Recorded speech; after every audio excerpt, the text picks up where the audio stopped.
रीत, मैं तुम्हें बहुत वक्त से कुछ बताना चाहता था ना। ये सब आप इसलिए कह रहे हैं क्योंकि प्लीज पहले मेरी बात सुनो। तुम मेरी बात सुनो दिल खोल के, कान खोल के, जैसे रीत रिपोर्टर विक्टिम की बात सुनती है। जिस वक्त मैंने तुम्हें कहा था कि मैं कुछ बताना चाहता हूँ, मैंने तभी तय कर लिया था कि मैं तुम्हें सब कुछ बता दूंगा। इसलिए मैंने तुम्हें डिनर पर बुलाया था। आप तो कुछ बात करना चाहते थे ना, पर हमें मौका ही नहीं मिला। और ठीक है, अभी बता दीजिए। नहीं रीत, मिलकर बताऊंगा। तुम प्लीज मुझे ग्रीन वाली रेस्टोरेंट में मिलो। वो डिनर राघव, जहाँ मैं आई पर आप आए ही नहीं। ये रेस्टोरेंट इतना खाली क्यों है? राघव, मैं आपकी बात सुनना चाहती थी, सब कुछ समझना चाहती थी, पर आपने क्या किया? आपने अपनी जगह कीर्ति को भेज दिया मुझे सच बताने के लिए। मैं तुम्हें यही बताना चाहती थी, मेरे और राघव के बीच के रिश्ते के बारे में,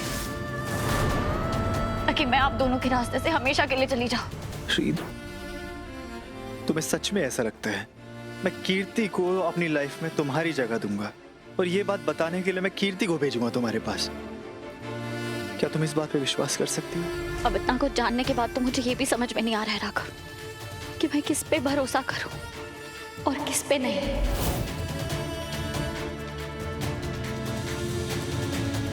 यही चाहती थी कीर्ति।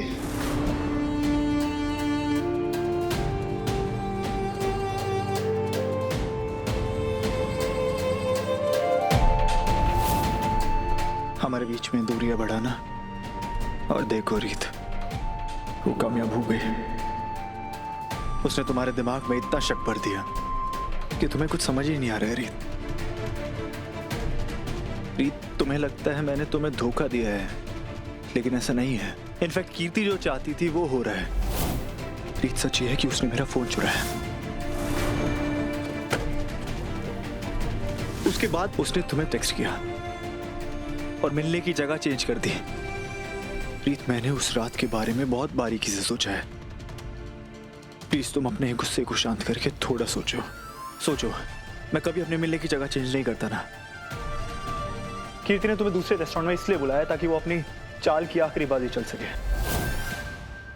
रीत, सबसे पहले उसने मेरा परफ्यूम चुराया है, मेरी घड़ी चुराई। रीत, तुम्हारे दिमाग में ना सिर्फ राघव जी बस है, इसलिए हर जगह ना तुम्हें उन्हीं की खुशबू आ रही है। राघव जी की घड़ी थी तो वो रखने जा रही थी। और ये सब उसने तब किया जब तुम आसपास थी। सोचो, सिर्फ इसलिए ताकि मैं गलत साबित हो सकूं। रीत, मुझसे बस इतनी गलती हो गई कि वो फोटोज उसने जब मुझे दिखाई मैं घबरा गया, मुझे कुछ समझ नहीं आया। बस इसलिए रीत, क्योंकि मैं तुम्हें खोना नहीं चाहता था। इसी बात का फायदा उसने उठाया और वो मुझे ब्लैकमेल करने लग गई। मुझे कुछ समझ नहीं आया रीत। मैं और मेरी किस्मत देखो, मैंने तुम्हें खो दिया रीत, मुझसे बहुत बड़ी गलती हो गई। प्लीज मुझे माफ कर दो। I am sorry.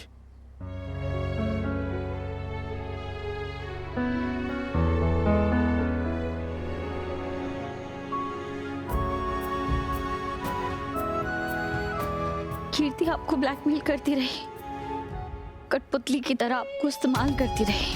हाँ रीत, और मैं थक गया हूँ अकेले लड़ते लड़ते।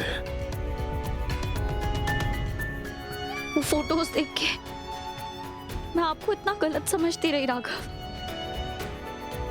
I am so sorry.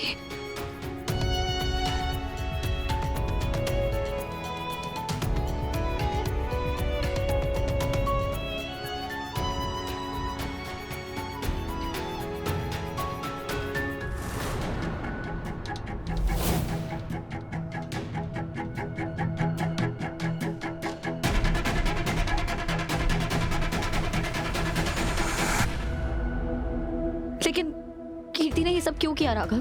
क्योंकि मैं उसकी जिद बन गया हूँ रीत। वो किसी भी हाल में मुझे पाना चाहती है बस। क्या मतलब पाना चाहती है? वो तो ध्रुव से प्यार करती है ना, उससे शादी करना चाहती है। नहीं रीत, ये ध्रुव से प्यार, ये शादी, ये सब एक दिखावा है बस। वो असल में मुझसे ऑब्सेस्ड है।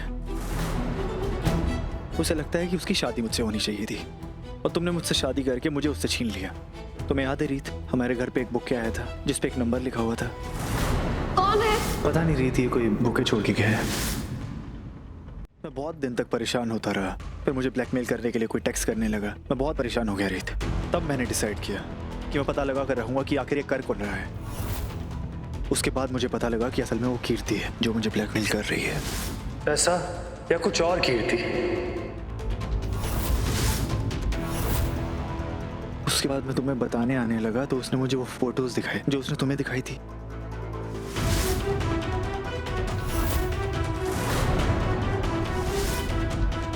मैंने एक पल के लिए भी उसकी किसी बात पे भरोसा नहीं किया रीत, लेकिन वो जानती थी कि मैं नहीं चाहूंगा कि ये फोटोज बाहर आए, इसलिए उसने मुझे ब्लैकमेल करना शुरू कर दिया कि मैं उसके साथ वक्त बिताऊं।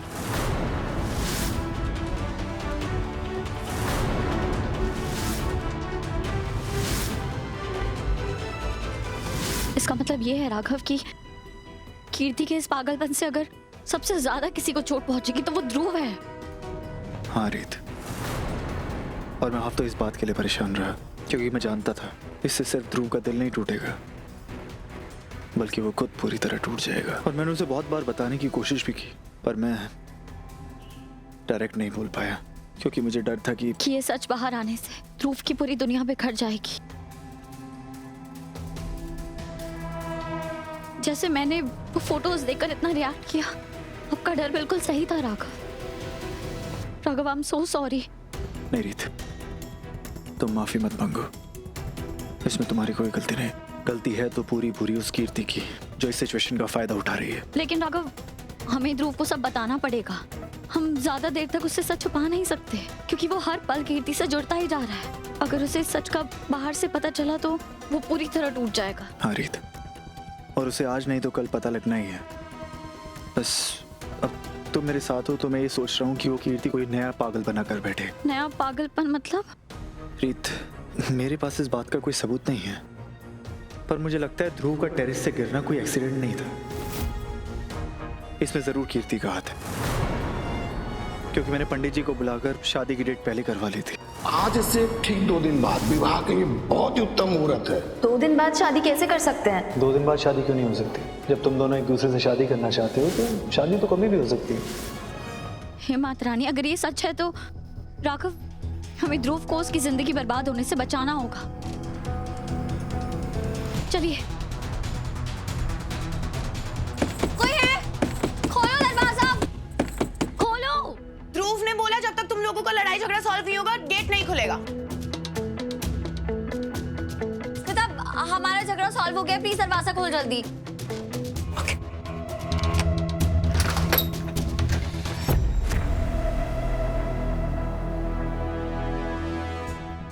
ध्रुव, ध्रुव, राघव, ध्रुव मिला?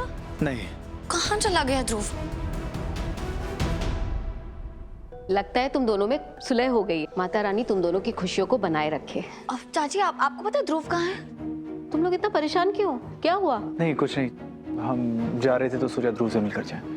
ऐसे कैसे जाएंगे दामाद जी? जब से आए हैं तब से आप परेशान ही हैं। मैं बिना आपकी खातिरदारी किए बिना आपको जाने नहीं दूंगी। अब हम वापस आएंगे ना चाची। अच्छा ठीक है, अगर तुम लोग जाना ही चाहते हो तो फिर ध्रुव से भी अपने घर में ही मिल लेना क्योंकि कीर्ति ध्रुव को वहीं लेकर गई। बोल रही थी कि उसकी ये पहली मकर संक्रांति है तो ध्रुव के लिए कुछ स्पेशल प्रोग्राम उसने बनाया है। फिर तो हमें जाना चाहिए। मैं आती हूँ जल्दी। इनको क्या हुआ? ऐसा लग रहा था जैसे किसी परेशानी में है। होने दे परेशान, वो दोनों साथ रहेंगे ना तो हर परेशानी का हल ढूंढ लेंगे।